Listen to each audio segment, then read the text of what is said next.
Doing a short little mailbag. I got a little goodie bag here, as it's called. On the Z80 DIY group, the actual name of it on Facebook is Zilog. Just a moment, let me find it here. The actual group is Zilog Z80 DIY. The guy that started the group, he mostly started as a log for his own little Z80 build, which I've actually got one of his early boards around here somewhere. As a matter of fact, let me see if I can find this real fast. Yeah. So this is, of course, it's kind of dusty. This was his own little Z80 board, and he started a little Facebook group, mostly as just a way of keeping track of his progress. And then he, I think, started a website, possibly. But long story short, it's kind of a neat little project that he had. Very different from my own. His was more of a development system just to kind of play around. But he was kind enough to send me one of these, and I built it up. Of course, I'd helped modify some of my G80 software in order to run on his. But long story short, he started this group, and there's about 2,300 members in it right now. And one of the guys that's in there is Lez. Now, to explain to you what this group is, pretty much everybody that's built a Z80 computer over the last probably 15 years is a member of this group. And what I mean by that is, over the years, lots of people have published these things on their websites or posted them to GitHub, or whatever it may be. All these people have, one way or another, found their way into this group, mostly through, I think, word of mouth, saying, hey, by the way, you know that computer you built, there's a nice little group, lots of people interested, and they've played with your stuff in the past. You know, come check out our stuff. So people have joined up, and long story short, a lot of well-known members. You've got Sergey Kislov, who did the Omega home computer, as well as a couple other single-board computers like the Zeta, or Zeta, however you want to pronounce it. You've got a couple of the guys that have built some of the Sinclair clones, and myself, even Bernd Ullman, which is, he's actually an analog computer guy, but he's got a really well-designed Z80 computer that he did probably a decade or so back. But anyways, long story short, Lez is actually one of the more prominent members of the community. He's been around for a long time in a lot of different groups. I think he even goes back to the old Google Groups days of the Retro Brew Computers forum. So he's been around for a long time. Anyways, he posted on Facebook that he had a bunch of chips, and he was going to be sending out goodie bags. Get in touch with him, let him know which one of the chips that you'd like to have, and he would get you taken care of. So I actually emailed him, and I said, hey, saw your post. I got a few things I wouldn't mind, as they're on my planned build of materials. And of those, I said, the 65 CO2s, I wouldn't mind having a couple of them, but, I don't really need all 5. I said, you've got, some CPLDs, EPM 7032 and the EPM 7128s. I'd take 5 of both if nobody else wants them. Let me know what you need for shipping, and of course I gave him my address. He responded back and said, thanks, I'll let you know. I'll see how many people ask for the 6502 CPUs and divide them up accordingly. This is to be fair to everyone. I said, absolutely, sounds good, and thank you. I didn't need all 5. Realistically, I plan on building a 6502 computer at some point here in the near future, and I thought it might be nice to have a couple of CPUs to play around with. So I never did hear back from Lez. It's been, well, to put it this way, the original email was sent September 2nd of 2001, so that hasn't been too long ago, but it's been about a month and a half, and I figured, maybe he'll get around to it, maybe he won't. I thought about sending him an email, just say, hey, by the way, you never got back to me on how much I owe you for shipping, so got an idea on that? Never did hear back from him, and I just figured, well, it takes people time to get around to doing this stuff sometimes, so I'll just wait and see when they come in, or see if he emails me and asks me how much he needs for shipping. And whenever I got to the mailbox today, I had a nice little package in the mail from him. And boy, was I surprised whenever I opened this thing up. So we're going to do this mailbag style and just take a look at what he sent. Yeah, alright, that's everything. So this is the package as I got it. And as you can see, there's quite a bit more than the items that I asked for. So we're going to go ahead and just start this thing off. He's got them glued to a piece of cardboard and then on top of foam, and the foam has tinfoil on there to help, CMOS components. Now, interestingly enough, they did come with some type of, it looks like spray-on oil or maybe a degreaser or possibly like, like some type of spray solvent to kind of get rid of some of the corrosion. But I was surprised, nearly every single one of these is in a socket as far as the PLCC chips are concerned. The dips are all out. One loose CPLD from Altera. This particular one is the EPM 7128 SLC 8415, so that's what I'm using right now with the design of the G80 board that I've been working on. Let me grab a copy of that. That would be this board here. So as you can see, the socket right there is for that CPLD. Now the reason why I haven't posted any videos on this is because, weirdly enough, I've had a huge problem programming these things. I've got a Altera programmer, I've got a Thoracic programmer, and I've got a All 07 programmer with an adapter board that should program these, and for whatever reason it does not read these things. And I think that maybe it's because they were cheap ones off eBay. I think maybe they're clones, probably something else. But the weird thing is every once in a while it will read them and it will program them. And to give you an example of that, give me just a moment. Well, I've got it here somewhere. Ah, there it is. I had to find it in my parts. I've actually programmed this one. This is one of the cheap ones that I got. And as you can tell, there's not really any difference between those two. They look identical. So, yeah, I don't know. This one works. This is a ZX Max 48, which is a ZX Spectrum sized, I'm sorry, it's a ZX81 sized ZX Spectrum with a AY38912 sound chip on it. So, interesting little project. I haven't had a chance to really play with this much. I'm still kind of deciding how I'm going to do this, if I'm going to put it in a custom case or not. But long story short, I've been trying to get some of those to be able to see, is it just the chips that I ordered? Is it a problem with, the programmer, the software, maybe the computer? It's just timing. What is the problem? And I haven't really figured it out yet. But either way, he sent me a couple of these. It looks like he sent me 2 of them. So that's nice. I can test these things out and see if these things work any better than what I have. And he sent me a couple other things. Let's just go, across the board here. We'll start off on this side here since we have so much stuff. He sent me a couple PLDs. Looks like I've got GAL 16V8, which that's always nice to have. I do have quite a few of those. This is not even the total amount that I have. That's just one bin there. I've got some of those things in PLCC, so these are actually the 22V10s, but I've got quite a few of the PLD devices. They come in really, really handy. I've got, well, to be honest with you, I mean, these right here are 22V10s. I've got a whole nother bin around here somewhere where I've got nothing but just kind of mixed PLDs. Oh yeah, right here. So these are a little bit of everything here. I've got some 22V10s, some 16V8s, I've got some dip chips, and I use these things all the time. These things are great, and every time I get a chance I buy some.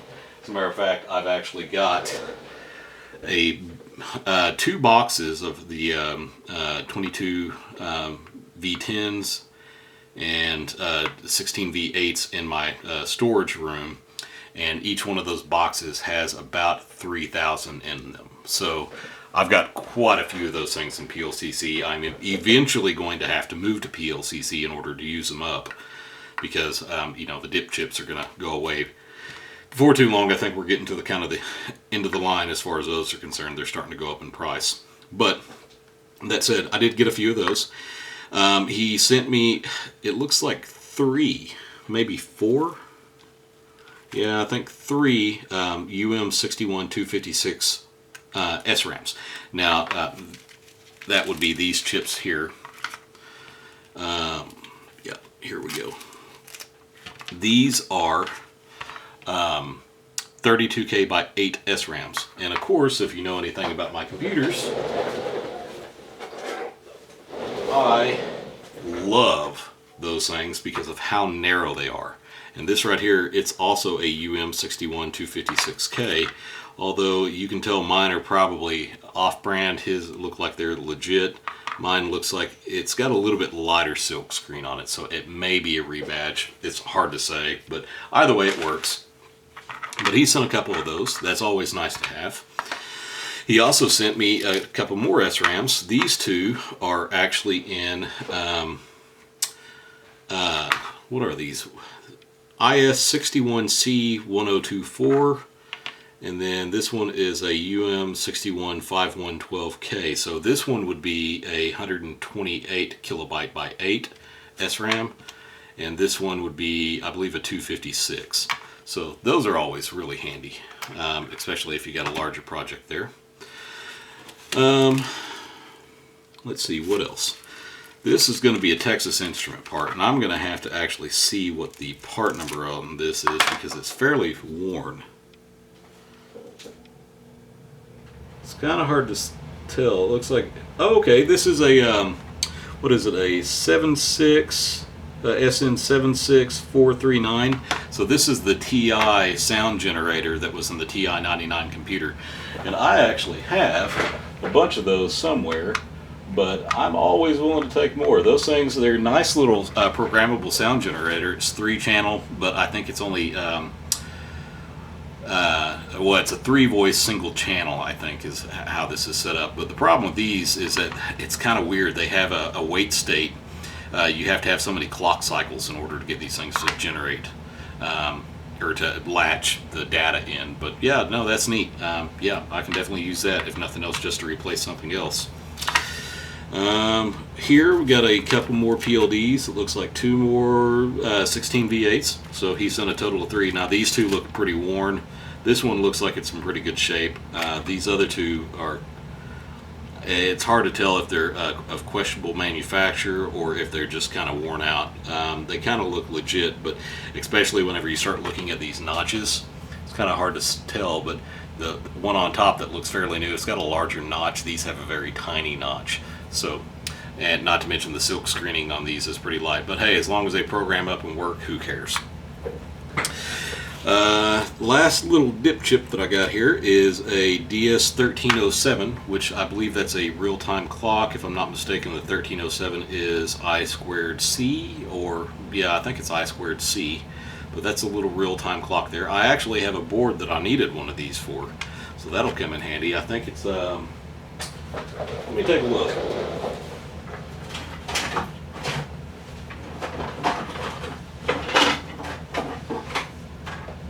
Yeah, there we go. This is the SBC V2 single board computer as part of the Retro Brew Computers project.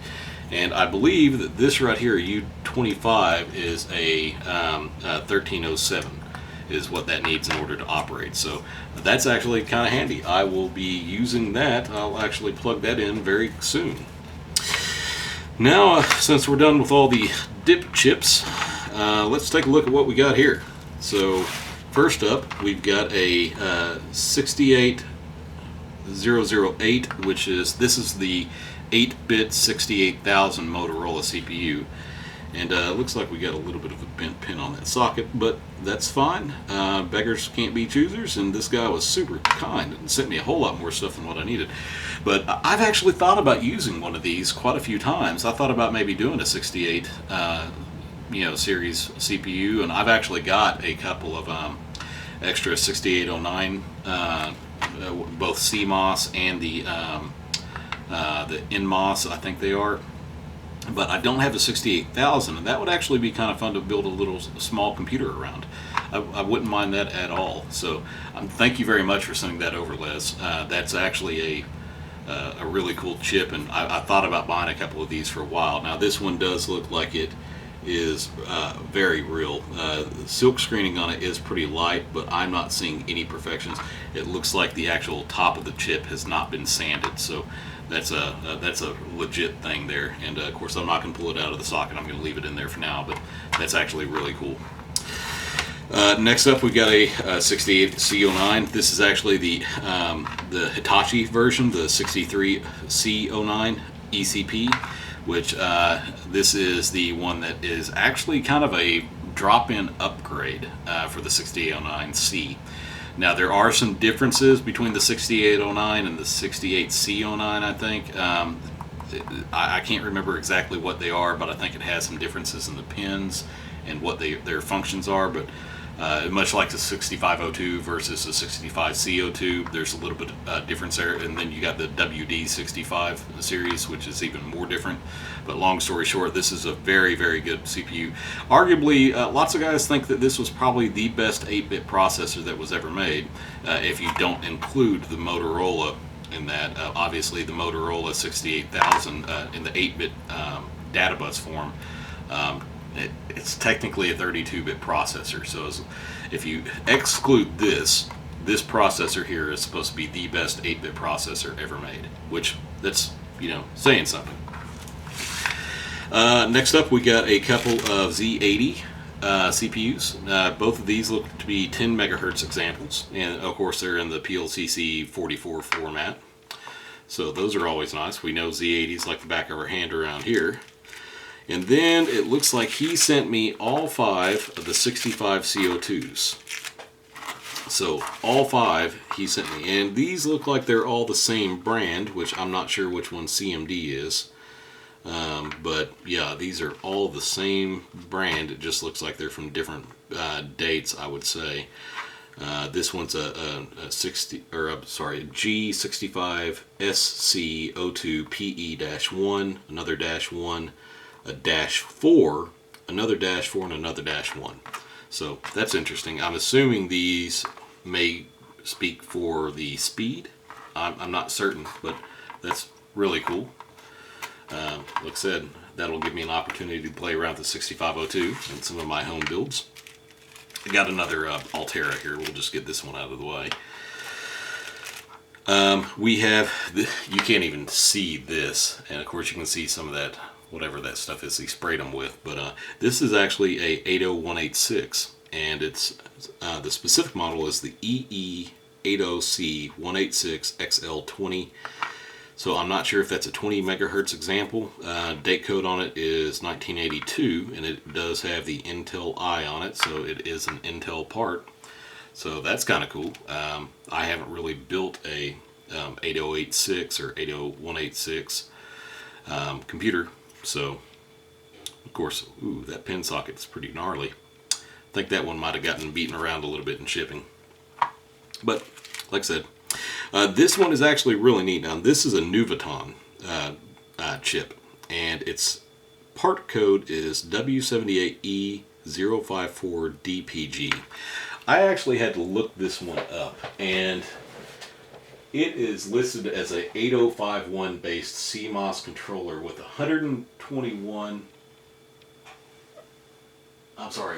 12T architecture speed up to 40 megahertz, 36 I/O lines, 3 timer counters, 8 interrupts, 2 priority levels, and a multi-time programmable generator, extra I/O port. Looks like it's got interrupt 2 and 3. A watchdog timer, 16K of ROM, and 256 bytes of on-chip RAM. So it looks like it's a 8051, and that's not too different from some of the other ones that are out there, but I haven't seen that before. I haven't seen that brand, so I'm not familiar with that. Next up, we got VIA chip. This is actually the VT82C42V, which I don't have a copy of the V. But what I do have is a whole bunch of the ends. Yeah, so these right here are actually super handy. These are the 82C42 ends. These here are keyboard controllers for the IBM PCs and compatibles. And these things actually quite handy. So the original one, which is like this is a this is a 8042 and it's Intel. This was actually a not too different from the 8051. The big difference between the two is while this was just a microprocessor or a microcontroller, this was a microcontroller with an I/O interface. It had a state machine that would, as I understand it, latch data pins and state pins and whatnot so that you could interface this to another processor.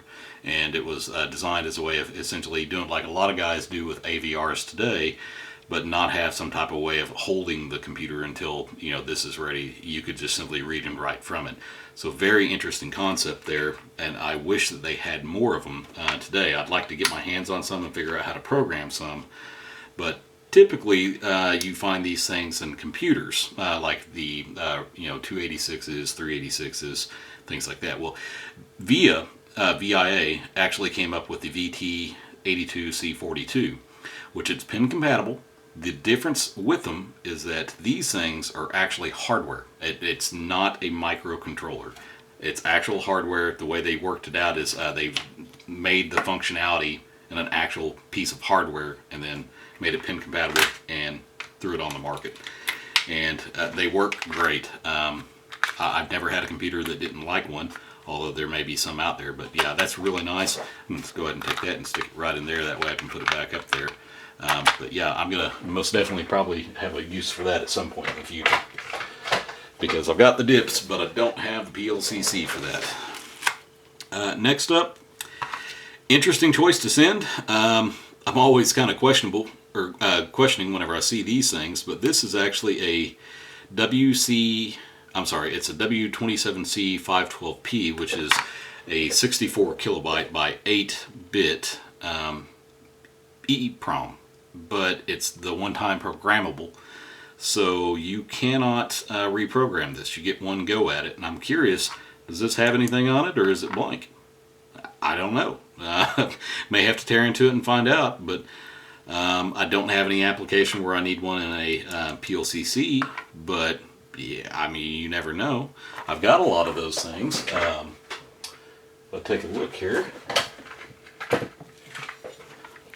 Well, I think these are the 64s, but anyways, yeah, I mean, I've got lots of EEPROMs and, one bin or another, but, yeah, no, I never actually had an application where I needed one for that package, but you never know. Now, these I can use. Both of these appear to be, well, this one's a this is a AT20. 256. So this here is I believe this is the non-volatile flash version of the Atmel part. If I'm not mistaken, I think the 29C is non-volatile. But it's maybe even NVRAM, I can't remember. But it's a 32K by 8 ROM is essentially what it is. I've got one or two boards that use these, and I might be able to use this in something. I've actually got, I'm trying to think what I have that needs it. I've got something. I remember. Oh yeah. Yeah, there we go. Now I'm going to show you this, but it's actually not that pretty. It's a little project I was working on. So this is a project based around the Toshiba TMPZ84C015BF6. Long name, but what it is, it's a Z8180. And it's made by Toshiba, and it was a little board I did. Now, I put a PLCC socket on here because for prototyping purposes, I thought I would do that. But then I couldn't actually find any sockets earlier in the year, so I actually wired up and hot glued together this little EEPROM socket for a 28C 256 instead. And yeah, that's how I've been working this thing out. But it's kind of neat. I've got everything's around off 12 megahertz crystal here. Everything, just absolutely everything is run off that.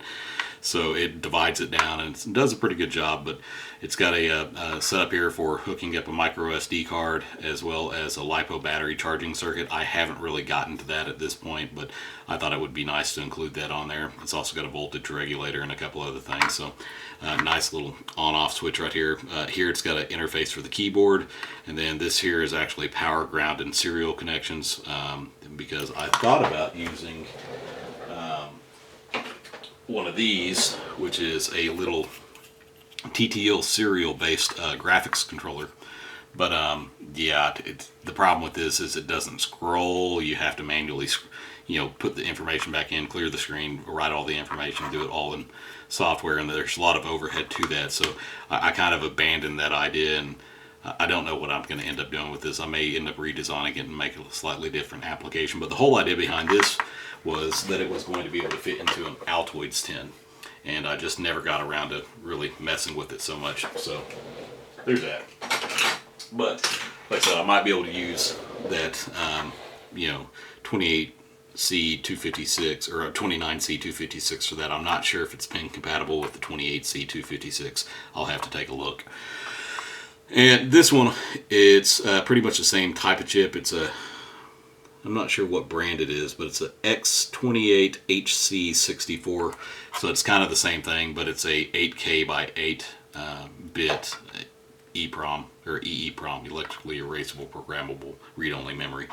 So, but yeah, that's everything he sent me. So, got a lot of stuff here, and I was not expecting him to send this much. I expected probably a couple of these, maybe some of the 7032s, which he did not send one of those, and that's perfectly fine. Like I said, he was giving these things away for free. I thought, well, if you're giving them away for free, maybe I can use some of that stuff, because I've kind of got it in my bill of materials, or projected bill of materials. He sent over all of the 6502s. I'm surprised nobody else wanted those. I was surprised I got a 68,000 out of this. He's a really nice guy. That's one thing I'll say about the retro computer community is we tend to be very helpful for each other. I mean, it's just one of those things. We share ideas, and for example, me, I don't share my Gerbers because I don't want everybody going in there and trying to, sell the boards. I take a lot of time and put in a lot of cost into those things, and I sell them for very cheap. I don't really make any money on it. It basically covers the cost of the project itself, and that's about it. But there are some people, especially on eBay and a couple other places, that they use that stuff to try to make money, especially from some of the Eastern Bloc countries. It seems like you've got one guy that's got 50 different boards on his eBay page, and good and well that he didn't design any of those. He's just over there trying to make money. I don't really agree with that. I don't believe in copying other people's work for money. I don't believe doing it. So I always release my source code, I release my schematics, and then as far as the actual Gerber files, man, if you want to make your own copy of it, that's fine, but you're going to make it. I'm not just going to hand it to you. It's just not going to work that way. So anyways, what I was getting at is, with stuff like this, we always have people, showing designs off and doing things like that. It's sort of like the guy that started the Z80 Facebook group. He, came up with this board. I played around with it a little bit. I don't really have the stuff to interface to it because you kind of need to have it set up here. I just soldered some wires onto the back and was playing around with it. But yeah, this is his board here, and of course it's currently not populated. I don't have any RAM or anything in there, but yeah, I mean, we always share stuff like this. I've got the G80 board. This is the newest version of it. It's actually got one of the CH376S modules that use USB, and there's a guy that modified some code from another project that the guy is also a member of the Z80 group, and yeah, we got his code working on this so that we've got a file system both in BASIC as well as in the little ROM monitor.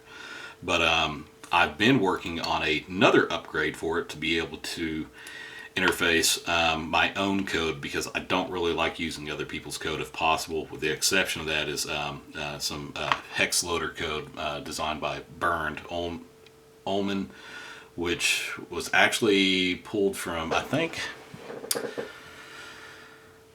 I can't remember who actually wrote the code, but they're part of the Retro Brew Computers forum as well.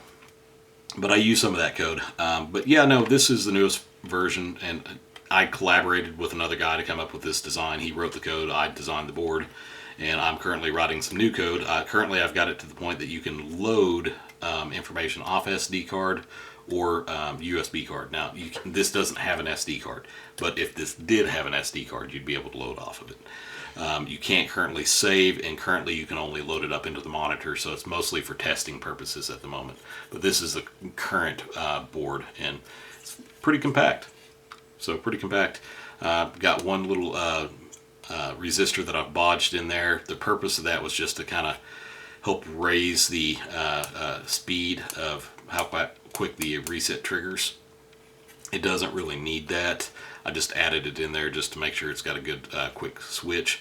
And the reason for that being was because, as you can see right here, I initially had a capacitor on the reset line to kind of smooth things out. That turned out to be a little bit too much, so I put in a resistor. It still didn't really want to reset reliably. I removed the capacitor. It worked out fine. So in the next version of the board, I'll probably remove that altogether, but you don't even need that other resistor there. Everything is through hole, with the exception of the CH340G module. That's still SMD. We do have a fuse that's through hole now instead of one that's surface mount.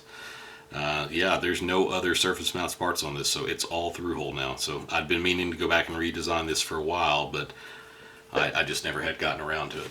But anyways, that's neither here nor there. But yeah, I've been working on a lot of stuff.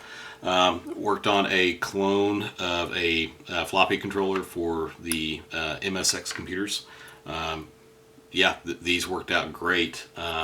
This one's not populated. There was a small issue with this board. One of the lines seems to be unconnected through a via, so in troubleshooting I had to remove it. But yeah, it works great in my other board that I have. Yeah, like I said, I built this ZX Max 48 here recently. That turned out really good. I've been building some of these SNES to GP adapters here recently. Of course, some of them, have been sitting on my desk for a while and got a little bit of dust on them, but I kind of build these as needed. If somebody wants one, I kind of build one up. But yeah, these are really cool. If you haven't seen my video on that, I highly suggest taking a look at that. This is an adapter for retro PCs that allows you to hook up a Super Nintendo controller to your joystick port on the PC and use it as a gamepad. So for all those guys that love gamepads and that are in the process of dying, that's a pretty good solution. We also got another little project here. These are little boards and connectors for DACs. Those are for the computer speech things, or whatever they're called. I forget the actual name, but it's basically a DAC that you hook up to your parallel port, and yeah, allows you to have essentially synthesized audio out of your parallel port without even having a sound card. Run it on a 386, it actually works pretty good. So, got lots of little projects I've been working on. Sorry I haven't really posted a lot of videos though, because, well, long story short, but it seems like I get into a project isn't going the way I need it to go. I can't get parts, or I have a problem getting, my design to work. Something goes wrong, so I have to reorder, and then it slows things down, and then I try to work on something else. I get about halfway through that, run into a problem with that, go back to the other one. It just always seems like it's something that's going wrong. I did, on the other hand, get my, if I can find it here, I got my 6502 computer badge working the other day. I'll probably boot this up for you real fast. Actually, it's probably just going to be easier to plug this thing in to USB. So give me just a second.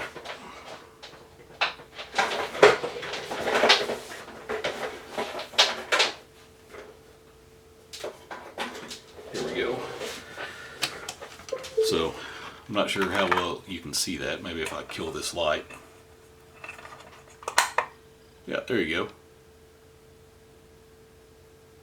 So, 65 CO2 badge. This is actually really cool. He did a good job on this.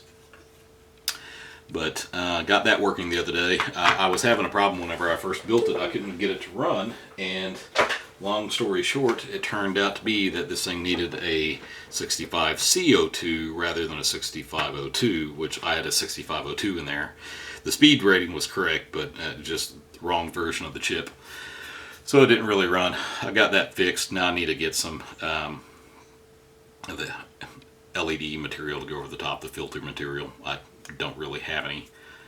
And I'm not even sure where you buy that stuff these days. But yeah, I've got all kinds of projects. Got some transformers here that I plan on building a power supply for Commodores for.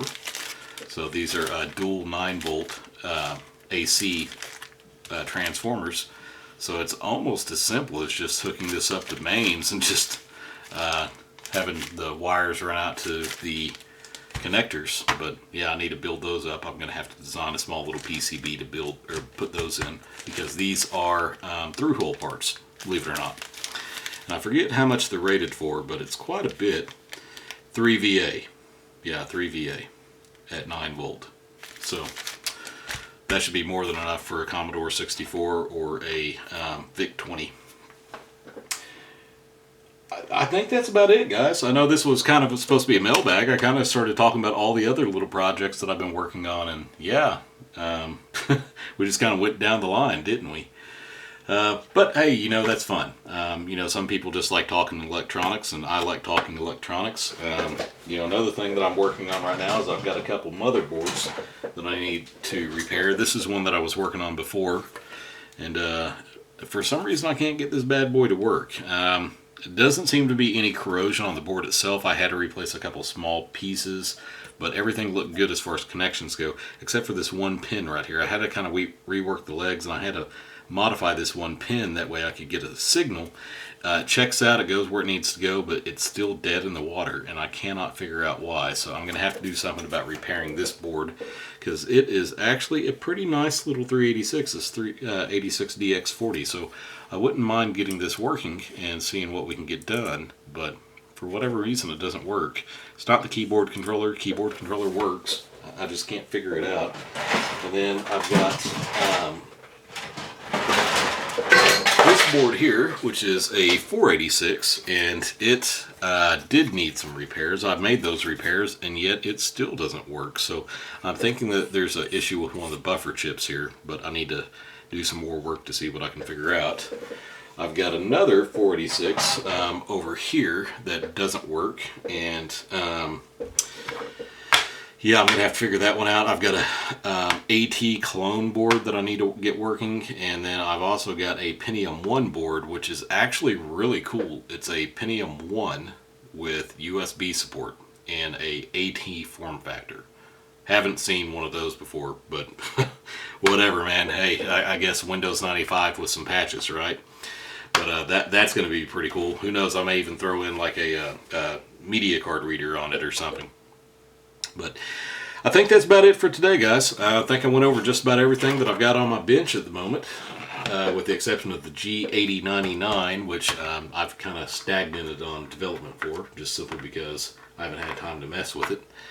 Too many other projects, I suppose. But yeah, so hey, Les, thanks again, man. Really cool set of chips here. Glad you sent them over. Really happy with it. Yeah, really happy. I'm going to make sure that I add these things to some projects here in the not too distant future. I definitely got some uses for the 6502. I got some uses for the PLDs. I guess now I have a purpose for the 68,000 here, as well as some RAM to go with it. So yeah, that's actually kind of cool, man. I got some RAM right here that I can just about build that stuff up. Got a small little EEPROM, got some RAM, got a processor, got a CPLD. I could probably do a serial interface with that, or maybe a keyboard interface, and then hook it up to like maybe a TMS 9918 or something for video output. So yeah, that's just about a computer right there. 4-chip computer. Can we do it? I don't know. Maybe. Alright, guys. Well, thanks for watching if you made it this far. If you didn't make it this far, well, that's okay. I get it. I talk a lot. And we'll see you next time. Thanks.